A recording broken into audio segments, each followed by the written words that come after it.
Dito sa mundo, may iba't ibang uri ng pananampalataya. May Kristyanismo, Islam, Judaismo, at iba pa. Kani-kaniyang paniniwala at kani-kaniyang doktrina. Ngunit, alin kaya sa mga ito ang tama? Handa na ba kayong samahan kami upang mag-imbestiga?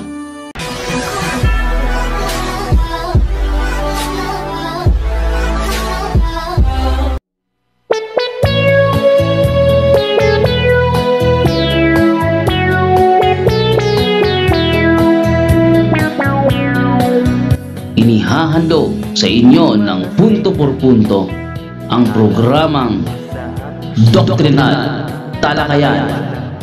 Ito ang programa kung saan papasukin natin ang pinakaloob-looban ng isang doktrina o paniniwala kung ito ba ay mali o tama. Doktrinal Talakayan. Tara na't mag-imbestiga. Ituloy bahan mga doktrina para sa kalikasan. Boss Okoy? Boss Okoy? Good evening, Boss Okoy. Hello? Click unmute. May unmute ba sa screen mo? Pakiclick yung unmute. Hello? Hello. Hello? Boss Okoy. Meron lang po sana akong katanungan. Okay, brother Boss Okoy. Anong katanungan mo? Pakipatay yung ano bro, yung music mo sa background bro. Mag-copyright tayo niyan. Hello. Oh, yung background music. Pakipatay yung music sa background mo, mag-copyright tayo niyan. Kung maaari, Brad Jan doon, buksan din niya ang kanyang kamera. Gusto nating mapanood ang Okoy. Okay, para makita rin yung mukha mo, brother Boss Okoy. Tsaka pakipatay yung music para hindi tayo ma-copyright. Hello.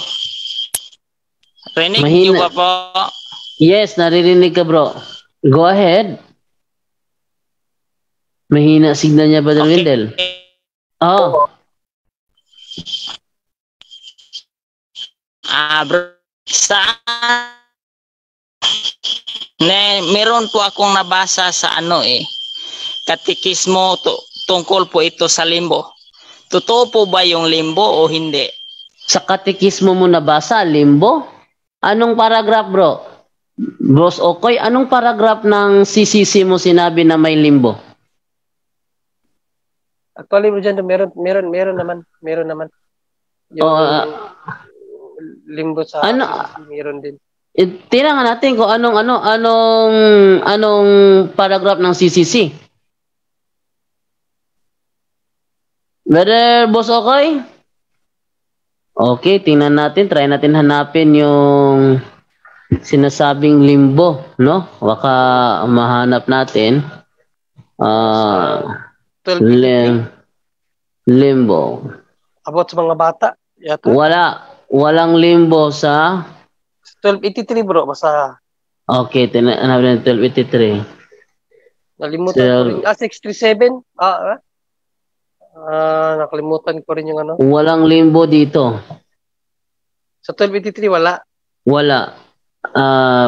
Ang nasa 1283 ay ito. Ito yung nasa 1283. Sabi ganito. With respect to children who have died without baptism, the liturgy of the church invites us to trust in God's mercy and to pray for their salvation. So, walang limbo rito. Sabi niya, nabasa daw niya sa CCC, sa katikismo. Kaya ako tinatanong sa kanya. At kahit hanapin halimbawa, find natin, yung term limbo, ang lalabas na result ay, Adobe Acrobat has finished searching the document. No matches were found. So, walang limbo sa katikismo. Brother, Meron yan bro dyan doon. Nabasa ko rin yan pero hindi ko binasa yung content. Nabasa ko lang yung title. wala nga Nasa bro. 1261 about sa baptism and funerals. Okay, but tingnan na. 1261. Sige, silipin naman natin ang 1261. Oo. 1261, anong sabi sa 1261? Yan. Okay. As regards children who have died without baptism, the church can only entrust them to the mercy of God, as she does in... naman ng limbo dito. As she... Sa title bro dyan to. kaya nga in-scrapple kasi wala tayo, no? The sacrament of baptism, the necessity of baptism. Saglit magano lang.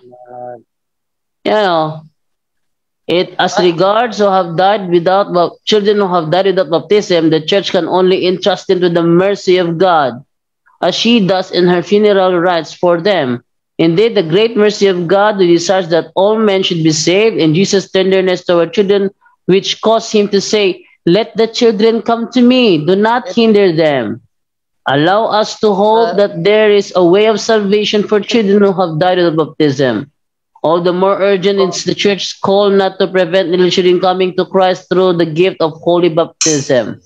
Jando. Brother Jando. Ang point niya bro Jando, yung title, ayan limbo ang title kasi sa CCC.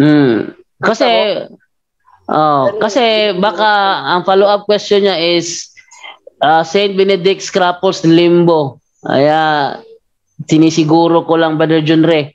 Oo. Baka kasi yung tanong niya mag-lead doon sa idea na na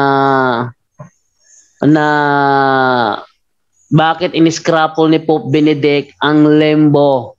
Yun. Ako din kasi hindi ko pa nabasa yung content nito eh. Sinisiguro natin dahil pinaniniwala kasi nila sa mga tao na ang tagal-tagal yung panahong tinuruan ng limbo, tapos pagdating ni Pope Benedict, wala na. Tinanggal na. Yan ang dahilan. Natuturo kasi ng kasinungalingan. Yan ay ugali ng dating daan. Yan ay nilalabas ng dating daan. Kaya dapat doble ingat sa pagsagot. Bro Jando. Yes, Brother Junre. Ang content pala dito, ito yung yung bagong pahayag ni Pope Benedict XVI na yung awa ng Diyos na lang ang ating doon sa justice ng mga batang hindi na binyagan, sa mga batang hindi na binyagan. Ito pala yung content ng 1261. Kaya doble ingat sa mga pagsagot dahil yung iba namumunto sa mga katanungan. May na Brother Jando? Yes, Brother Tata. May nabasa po ako, nakalimutan. Basta yung may ganap na debate about limbo sa mga Apostolic Fathers, lang St. Gregory, na Sian Jesus ba yun? St. Augustine na St. Anselmo, versus St. Thomas Aquinas. Debate nila patungkol totoo ba yung limbo. So ang nagwagi sa naturang debate si St. Thomas Aquinas na hindi is theological speculation lang yun, hindi yun dogma, wala yung naging doktrina ng Simbahang Katoliko yung limbos infanta, paliban lang sa limbos of the Father o yung nakarian ni Abraham before ng ating Panginoon Jesus ay napako sa cross. Yes, huwag nating kalimutan na kapag influence ng ibang sekta nagtatanong about limbo, hindi sila nagre-refer sa limbus patrum. Automatic pag limbo, ang automatic na sa mindset nila, limbus infanta. Kaya doble ingat tayo dyan. Mabilis sila sa sa palaglagan. Okay, so nawala naman si Boss Okoy. So lipat naman ako. Nakapasok na, inaccept ko. Inaccept mo si Boss Okoy. Nibalik sa dagat. Okay, so hanapin natin si Boss Okoy. Kung bibilisan parang Butchokoy, no? Boss Okoy, asa na ba yon? Ayun. Wala siyang audio. Ayun, ano na yung audio niya, pumasok na pero nawawala-wala siya. So, anuhin natin. Boss Okoy, mag-raise hand ka para ayun. Okay. Unmute, bro. Hello? Boss Okoy? Hello po. Hello, okay. Go ahead. Okay. So, pangalawang tanong ko po. Ano po ba ang tunay na iglesia po? Ano ang? Tunay na iglesia po. Pangalan ng tunay na iglesia. Ayun, sinabi ko na nga ba, alam ko na to. Brother Ang tunay na iglesia, bro. Ang tunay na iglesia, wala siyang official name. Sabi ko na nga ba, may nararamdaman akong kakaiba dito sa nagtatanong. Boss Okoy, Best Brother Tata. Tanungin, clarification lang, pwede malaman natin kung ano ang reliyon niya, anong sekta niya. Malinaw naman, hindi siya Katoliko. Hindi siya Katoliko. Bro, anong sekta na pananabataya ka, Brother Boss Okoy? Alam ko hindi ka Katoliko. Oo nga non-dominational ako, hindi kasi ako naniwala sa mga relihiyon eh. So hindi siya okay, non-denominational siya. Okay, Brother John Ray. Wait. Ganito. Ano kasi ako saglit lang. Makinig ka muna. Makinig ka muna kasi hahaba ang sagot namin sa'yo. Ano siya, Bro Jando, iano sa talakayan para doon natin siya tirahin ng kasagutan. Okay. Oo. Talakayan naman. Boss Okoy, meron kang Facebook? Meron naman po. Anong name mo sa Facebook para kontakin kita sa Facebook? Search niyo na lang po sa PM ko na lang po sa punto por punto. Ate Edna, abangan natin yung Ate Edna, yung message ni... Pakilala ka bro ha, sa message mo, ikaw si Boss Okoy. Pero pagbigyan natin itong tanong niya na ano ang pangalan ng iglesia, ng tunay na iglesia. Okay, so ang tunay na iglesia, kapatid na Boss Okoy, wala siyang official name. Ang tinayo ni Kristo, sabi ni Kristo, itatayo ko ang aking iglesia, wala siyang nilagay na name. Kaya nga sa Biblia, minsan tinatawag siyang iglesia ng mga banal, iglesia sa Hudiya, iglesia ng mga hintil, iglesia ni Kristo, iglesia ng Diyos, Assembly of God. Wala siyang official name. Dahil sinabi lang ni Kristo, I will build my church. Kaya noong taong 110, kasi tanong niya kasi ano ang pangalan ng tunay na iglesia, kaya noong taong 110 AD, binigyan siya ng pangalan ng Third Bishop of Antioch. Ng Third Bishop of Antioch na si Bishop Ignatius, binigyan siya ng pangalang Catholic Church. Yon, kaya ang pangalan ng tunay na iglesia is Catholic Church. Yon ang sagot, Brother Boss Okoy. Okay na ba yon?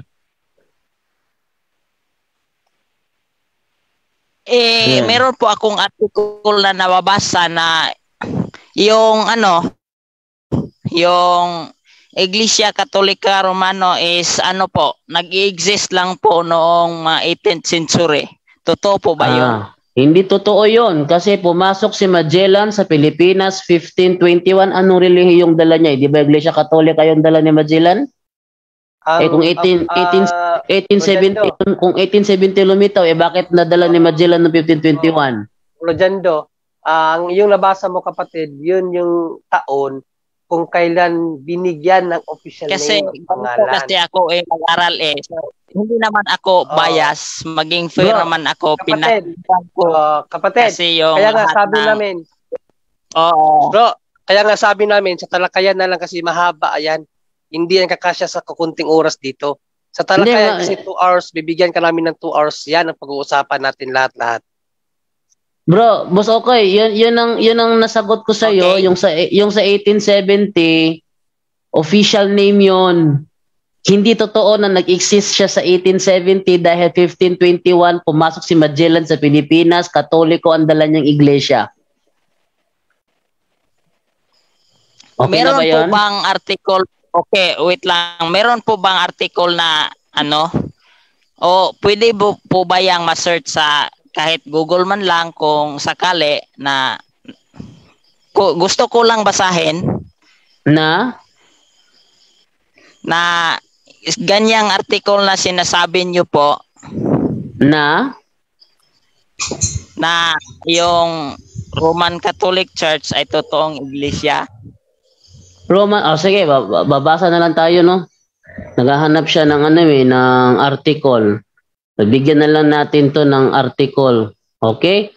So, ito ang ating mababasa sa Grolier Encyclopedia.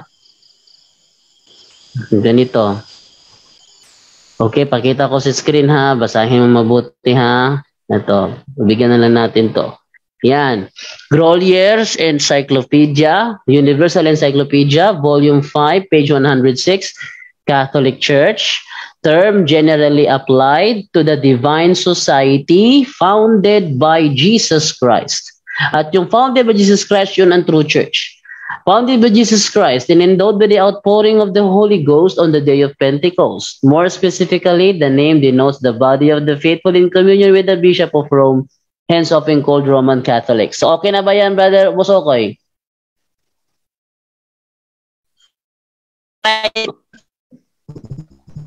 Okay na yan? Wait lang, yung date of publication gusto kong malaman.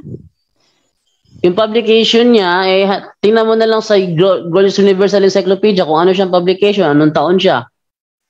Ikaw na lang maghanap. Meron din kaming basta marami bro, marami nagpapatunay bro. Okay na ba yan? Okay po. Sige, sige. Kontakin mo ako sa Facebook para mag-set tayo ng talakayan. Mahina yung mo sa Zoom, no? Sige, Brother Boss, okay, may ano ka? Anong sanabi mo? Hello? Kasi nandito po ako sa bukid medyo mahirap yung signal. Ganun na nga, wala tayong So, ganun na nga. Sige, kontakin mo ako sa Facebook ha. Okay po, Kong Robin. Okay, kung loloobin, alam ko na to, MCGI to. Ayaw pang magsabi ng totoo. MCGI to. Style ng MCGI, yung mga terms na kung loloobin. Kaya sana maging honest sa mga sektang kinabibilangan, Kung MCGI ka, aminin mo MCGI ka, huwag kayo matawag kay Daniel Rason na pinagbabawalan kayo magkipagtalakayan. So, nipat naman ako sa isa namang tatanong naman, si Meg Silva. Meg Silva, good evening. Hello, good evening sa lahat. Hello, Ate Meg. Hello. Open pa ba ako ng Camtic Baka. Oo, sabi nila Ayun. Sige. Yan si Princess Elsa. Queen Elsa. Hello. Kasi parang bothered lang ako. Yung napanood ko lang ito sa yung live, yung parang live, mass dito sa sa UK.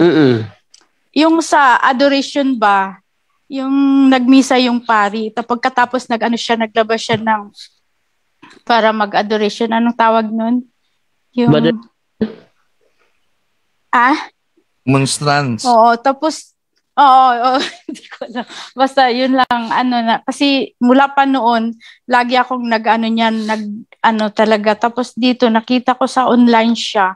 Hindi siya gumagamit ng yung bare hands yung ginamit niya. Wala siyang 'di ba sila ng ginagamit na hindi talaga yung kamay mo malapat doon sa talagang nakabalot yung kamay mo pa ihawak doon. So parang ako na okay lang ba yun? Okay lang ba yung ganun? Yun ang tanong ko na yung okay lang ba yun siya na hindi sila naggamit ng sapin? First time ko siyang nakita. Kasi marami na ako nakita sa sa live dito ng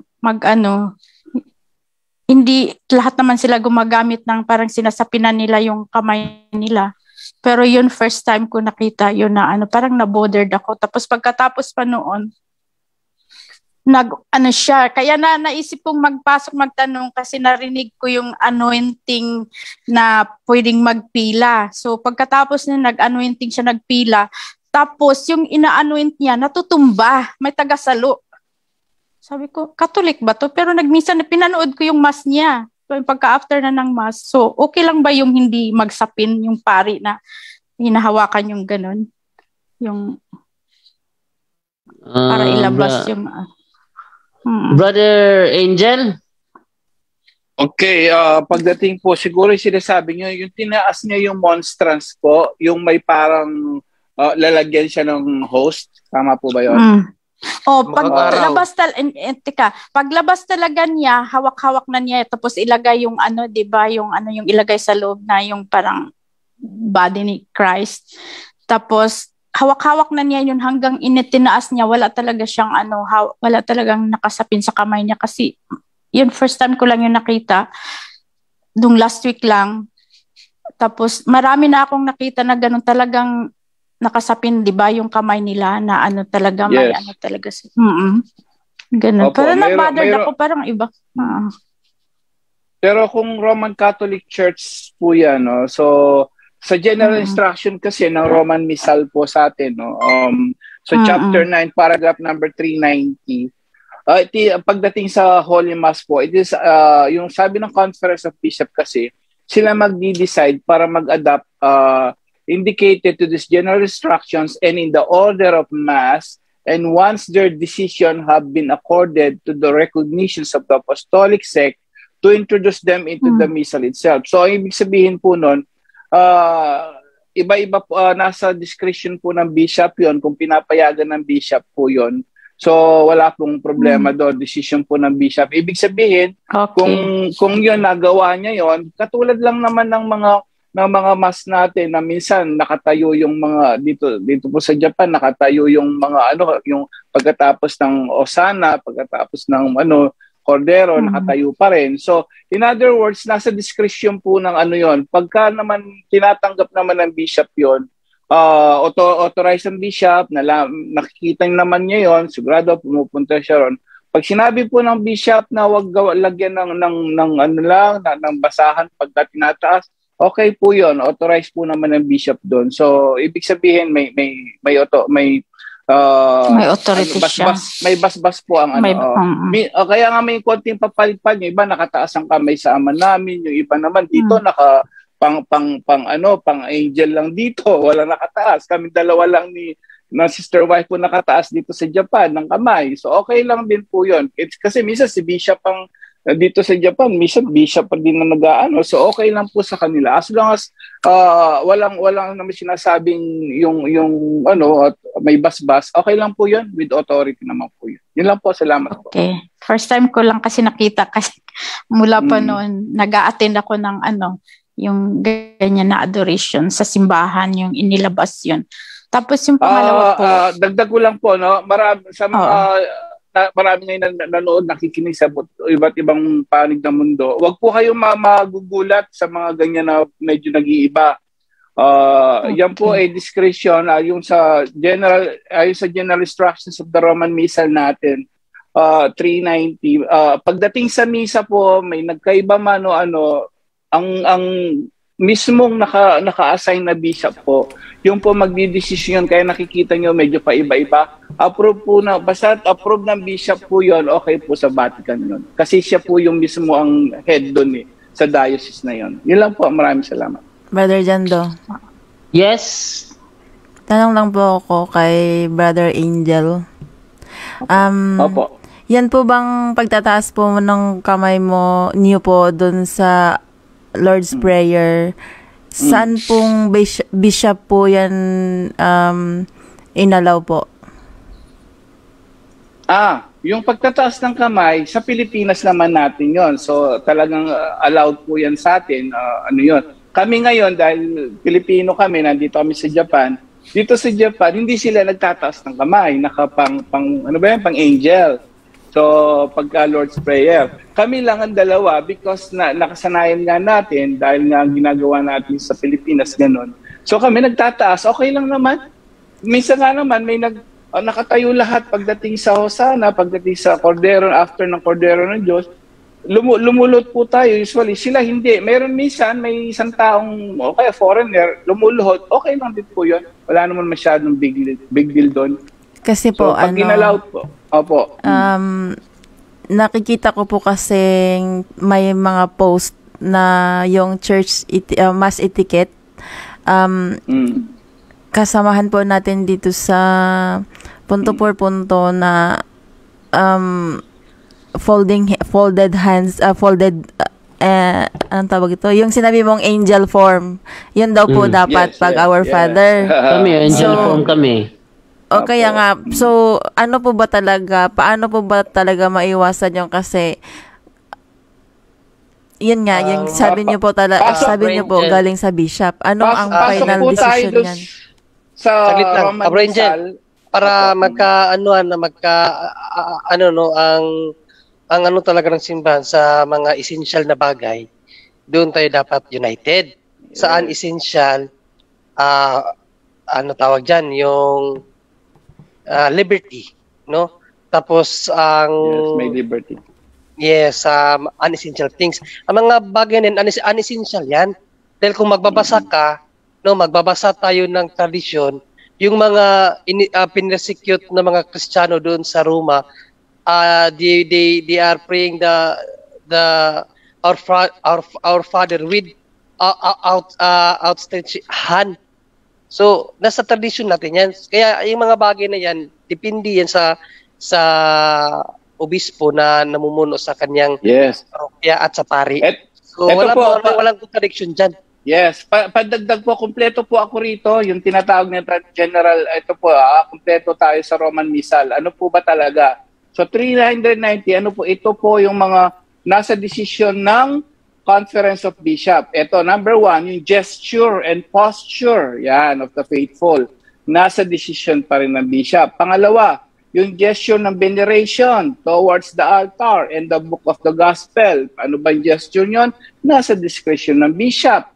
Pangatlo, the text of the church of the entrance of the presentation then and gifts and of the communion, nasa discretion ng bishop din.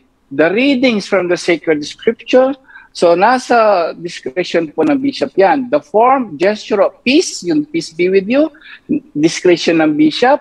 The manner of receiving Holy Communion, kung gusto nila sa kamay o sa ano, nasa bishop din pong decision yan. And the materials of the altar, sacred furnishing, especially sacred vessels, materials, form, and color. So, lahat po yan nasa Roman Misal po natin ng page 390, nandun po lahat. So, it's up to bishop po lahat yan.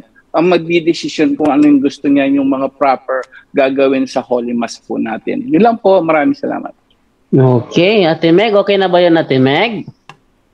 Okay na, yung ano lang, yung nag-anointing yung mga yung pari, tapos yung nakapila yung mga tao siyempre pagkatapos yun ng mass, tapos nakapila sila doon, nag-anoint yung pari, tapos sinawakan niya dito, nakaganon yung kamay, di ba, tapos bakit natumba yung mga pero may iba naman hindi natumba, may tagasalo.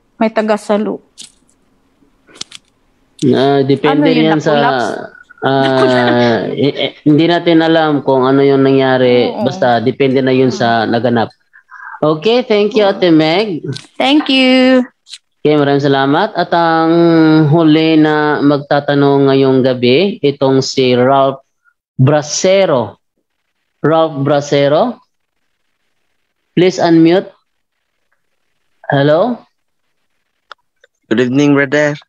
Okay, hello, good evening.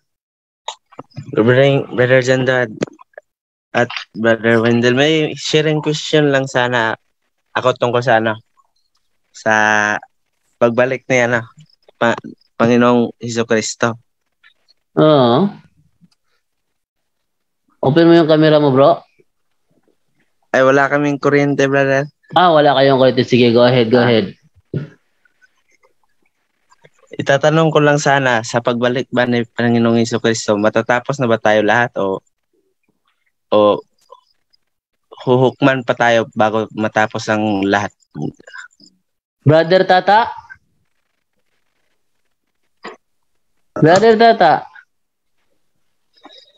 Pagdating daw ni Kristo, ano ba mangyayari? Hahatulan ba daw muna tayo bago magtapos o magtapos diretso? Okay, may may tanda yun, Brother Jando. Pakibasa yung, sandali lang, 2 Peter ba yun, 3:10? Sandali lang, ating tingnan. Okay, basahin natin sa... Hindi pa ko sure, pakibasa lang, itry. Okay, sabi dito, ang araw ng Panginoon ay darating na tulad ng isang magnanakaw. Sa araw na yon, biglang mawawala ang kalangitan na may nakakapangilabot na ugong. Masusunog ang lupa at mawawala ang lahat ng nasa lupa.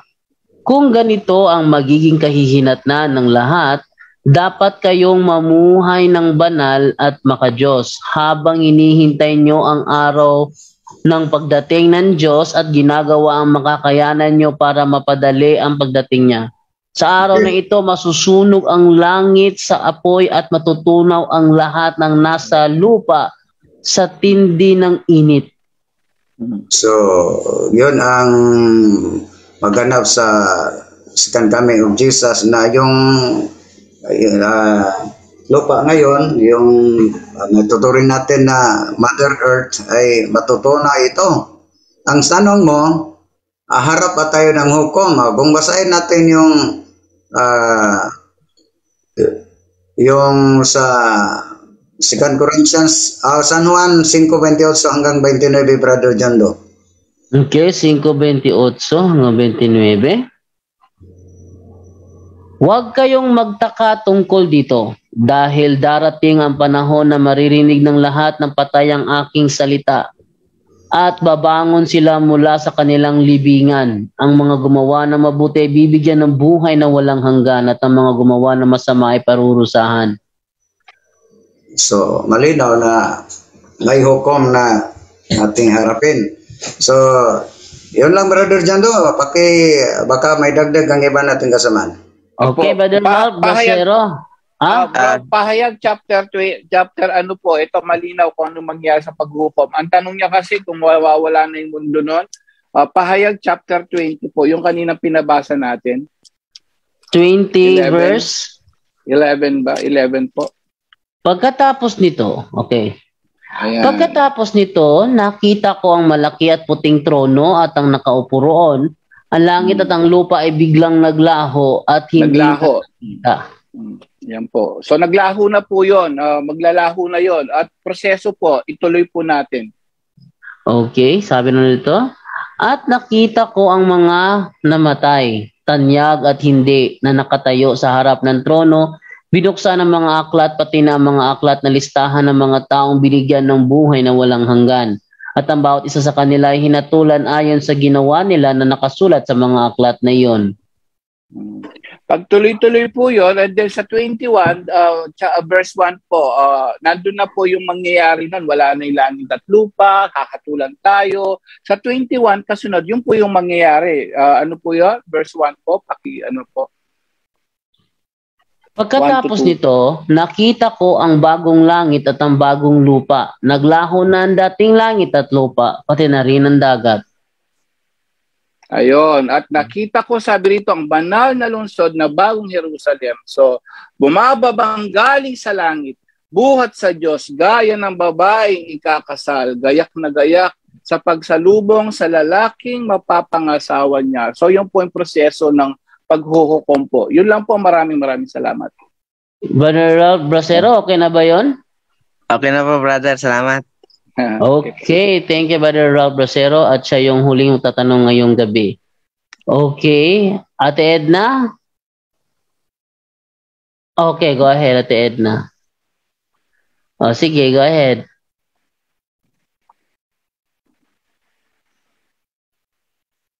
Sa Babyface, yung anong tawag nun? Yung may rosaryo daw na ibang itsura ng rosary beads niya kung daw ba daw yun ay kulto o Saan sa Musinente? Sa Musinen? Sa Babyface. Okay, Babyface. Asan dito? Babyface. Rosario. Okay. So, tingnan natin yung rosary. na kakaiba. Asan dito, te? Yung parang naka-X? Hindi. Kulay pula yung rosary beads. O, kulay pula? May mga pictures yan. 4 ata. May nabinahan din. Okay, so tingnan natin, no? At yan daw ay Itong laganap God sa our Cebu. Father? God our Father? Ito? Ito bang God our Father? O Father of all mankind? Yes. Okay, so okay, so silipin natin mga abuntos yung ano, no, yung ating pinagkuhanan, rosary na pula ang beads. But blurry. Hindi sa but blurry to. Yan. So silipin natin. Blurry, te, hindi ko makita, te. Ito yung cover. God our Father, consecration and feast day for the Father of all mankind. Ito yung asan yung the Father of all mankind? Kasamahan yan, picture. Yan, ganyan. God the Father. Yan. So, ang tanong mo, te? Yan daw ba ay kulto o tunay? Legit ba? Badwindel? Kulto ba daw ito? Holy Octave of Consecration to God our Father, Father of all mankind? Sa totoo, wala kong background tungkol dyan. Pero para magabayan sila, tingnan niyo ang naturang ito yung Quintas, Badwin. Tingnan nyo kung meron bang imprimatur sa simbahang Katoliko at ang organisasyong yan, kung meron ba silang spiritual director na pare. So, una, yung aklat na yan, meron bang imprimatur at nihil obstat? Dapat tingnan yan. Yun po kasing ibang picture niyan kasi parang may pyramid. Oh, so malaman natin kung ito'y official ng simbahang Katoliko kung may imprimatur at nihil obstat yan.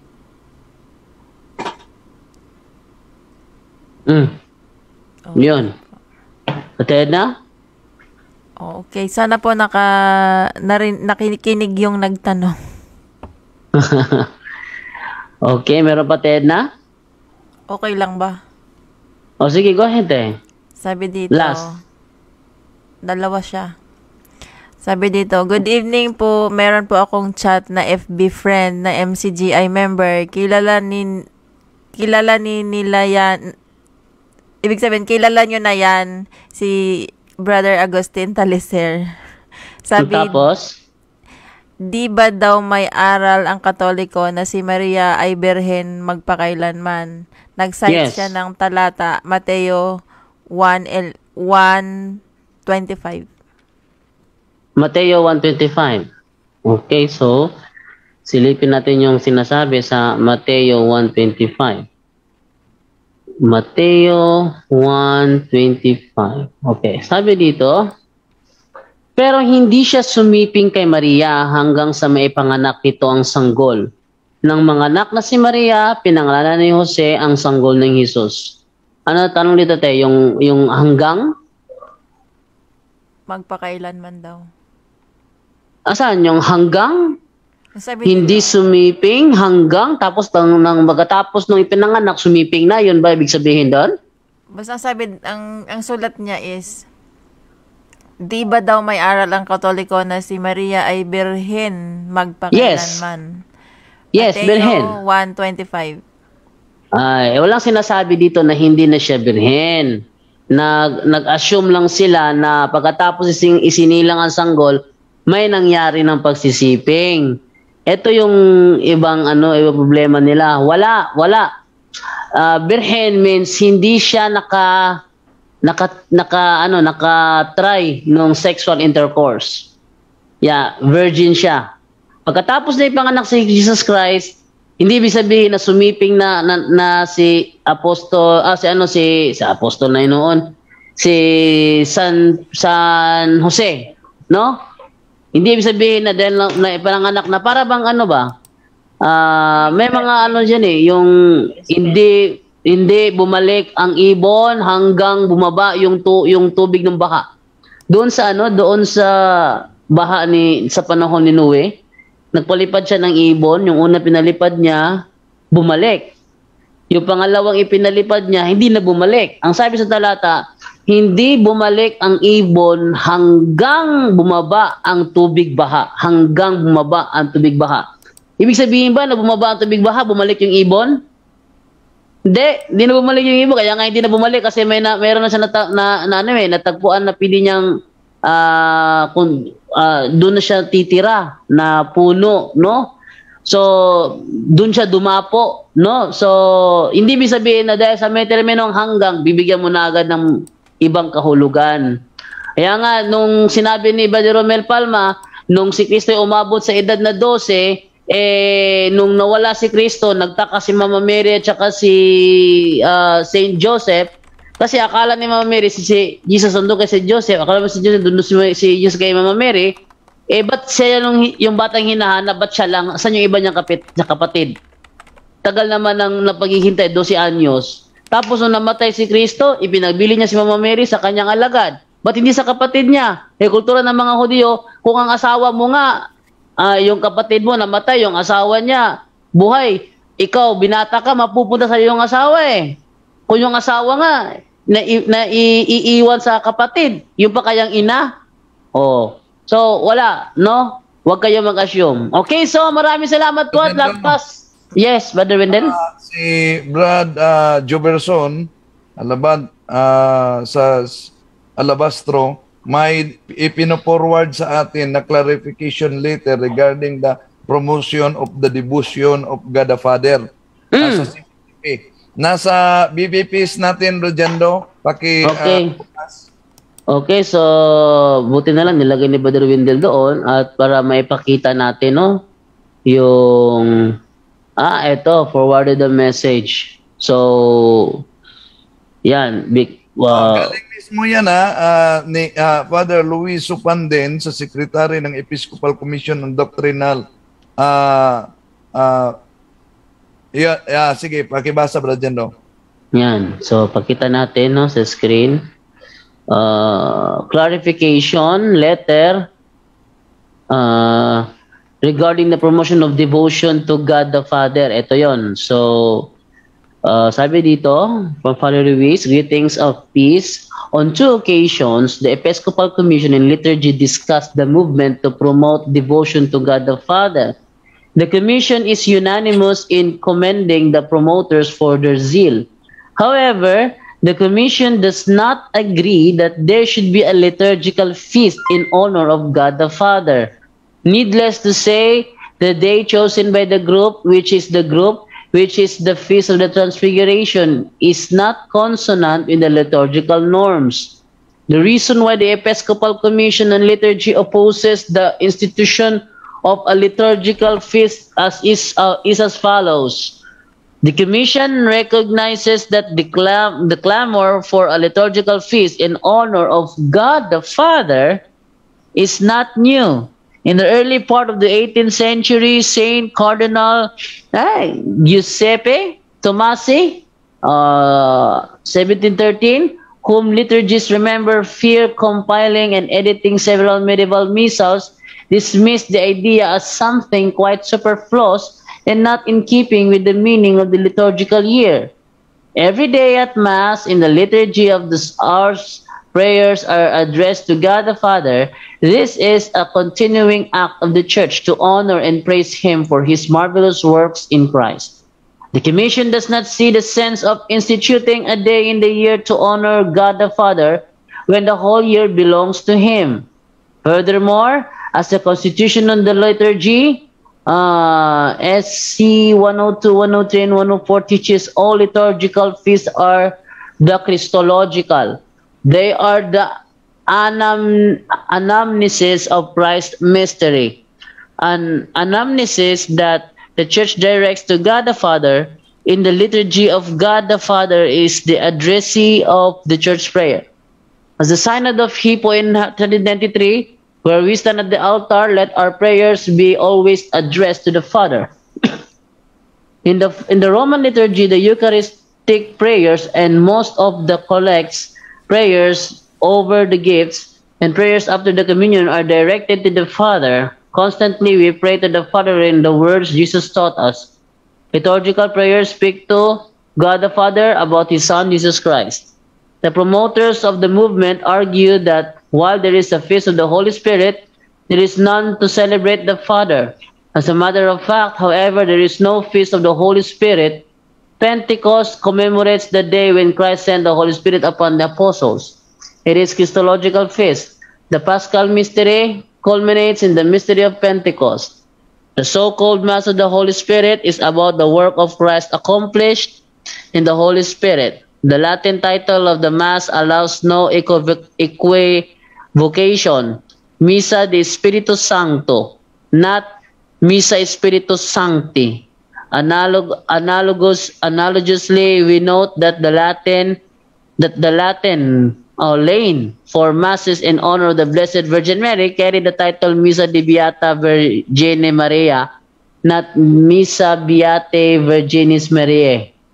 The Episcopal Commission on Liturgy does not see any convincing reason, theologically and liturgically, why a liturgical feast should now make God the Father the object of its anamnesis. However, the Commission supports the movement pastoral efforts to make God the Father better known and loved by the faithful. With every good wish, I am yours truly, Anscar Chupungo, OSB. Yeah. Okay, yon po ang official na aral ng simbahan tungkol sa nag-promote ng God the Father. Maraming salamat kay kapatid na Joberson Alabastro na nag-forward sa atin ng link. Brother, okay, thank you po sa inyong lahat at maraming salamat po sa inyong panunood. Brother Wendell, huling mensahe na lang, Brother Wendell. Okay, maraming salamat sa lahat nating mga kapatid na nagsubaybay. Tandaan po natin na ang tinatawag na sanctified perfection ay nangangahulugan na excellent of grace. At paano po ba magiging excellent of grace? By developing our virtues. Meron tayong theological virtues, meron tayong cardinal virtues, at sabi ni St. Anselm of Canterbury, Fidis Quaerens Intellectum, na dapat ang ating pananampalataya, ito'y makarating sa tamang pag-uunawa. Maraming salamat po sa inyong pagsubaybay.